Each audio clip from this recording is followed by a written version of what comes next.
Hey everybody, it's Tuesday, December 29th. It's Tuesday, December 29th, and it's 12 o'clock here in Okotoks, so it is time for Tuesday Talks with Craig.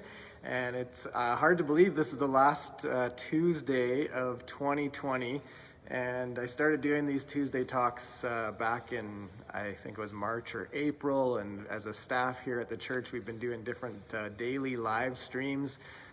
We did it as sort of as a way to kind of keep in touch with everybody during COVID and lockdown and restrictions. I really had no idea that we'd still be dealing with a lot of these restrictions and even some tighter restrictions at the end of the year. So it's been kind of a crazy year. But welcome to Tuesday Talks. Glad that you're here with me, whether you're watching now or later. Always enjoy sharing some thoughts with you on these Tuesdays. So for this last one of 2020, I thought I would just kind of recap a little bit of the Christmas story.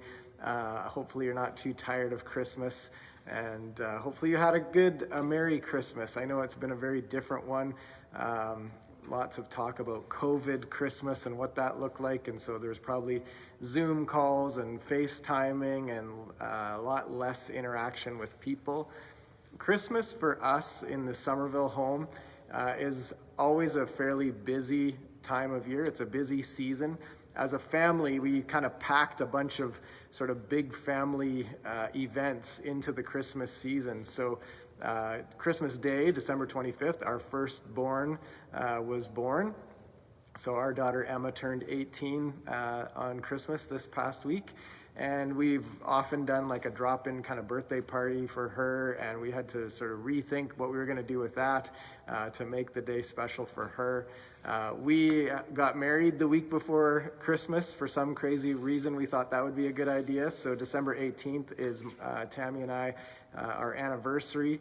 And so on top of Christmas itself just being a busy time for individuals and for families, we decided to have, a baby on Christmas and get married the week before Christmas. So it's always a really full and busy season. It's always great, but even in the midst of COVID, it's still a busy time. So hopefully you had a good Christmas, even though it was different. And I just want to kind of think about this idea of the busyness of Christmas. And even though we weren't allowed to be, physically together with lots of different people, I'm sure in some ways the Christmas season has felt full in some way, shape, or form. Whether it's wrapping presents or sending out cards or doing sort of the extra things that we do during Christmas. And so I just wanted to kind of comment on a thought about the Christmas story from the Gospels, from Luke. And in Luke chapter 2, we're given the account of Jesus' birth. And after he was born, there's this sort of comment made by Luke. He says, actually, let me just read a few verses here from Luke chapter 2. In those days, Caesar Augustus issued a decree that a census should be taken of the entire Roman world. This was the first census that took place while Quirinius was governor of Syria. And everyone went to their own town to register.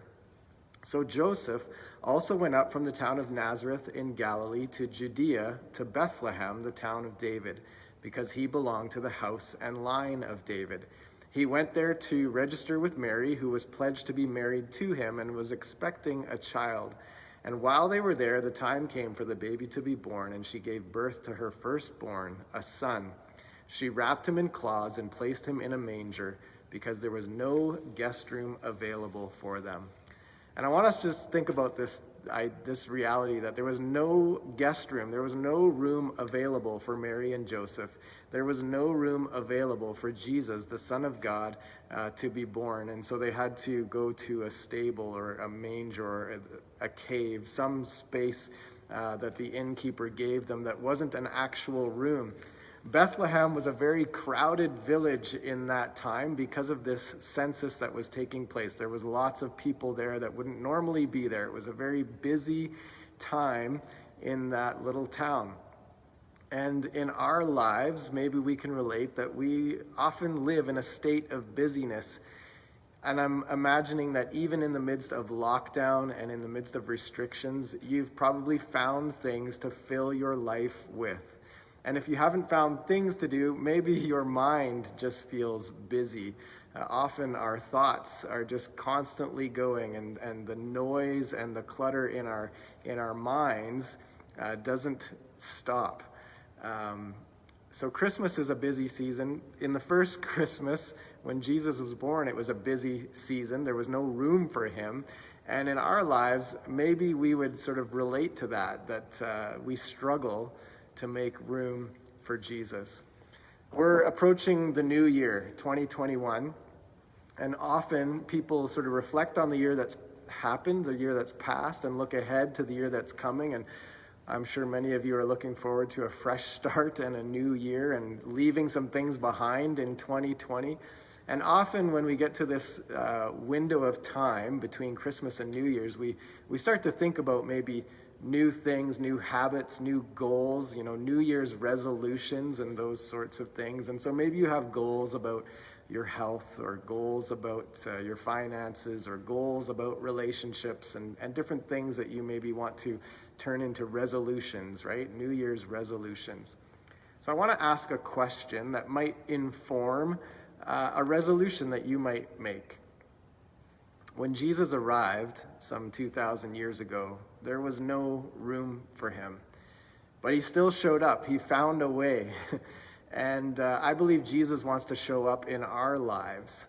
And the question I want to put to you is, what would it look like for you to make room for Jesus?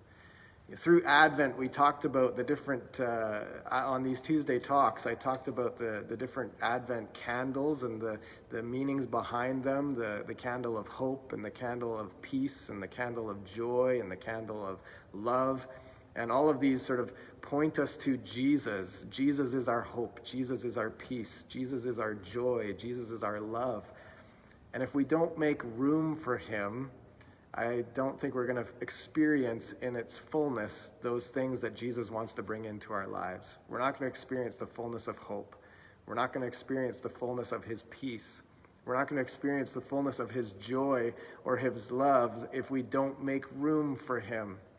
So as we approach 2021, what would it look like for you to make room for Jesus? And maybe it means cutting some things out of your life, or maybe it means cutting out some of the noise and the clutter in your mind in order to create space and make room for Jesus.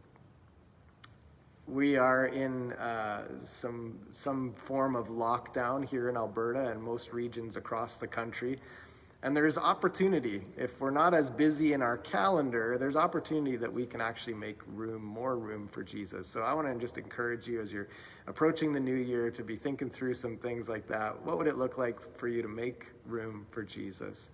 And as we approach 2021, my prayer for all of you, for all of us, is that as we make room for him, we would experience more and more of Jesus, more of his hope, more of his peace, more of his joy, more of his love. And as we fill up on Jesus, we would be able to share him with the world around us. Blessings on you today, the rest of this Tuesday and the last few days of 2020. And may Jesus show up in new and expected ways in your life in 2021. We'll talk to you again next week. Thanks for joining me. See you later.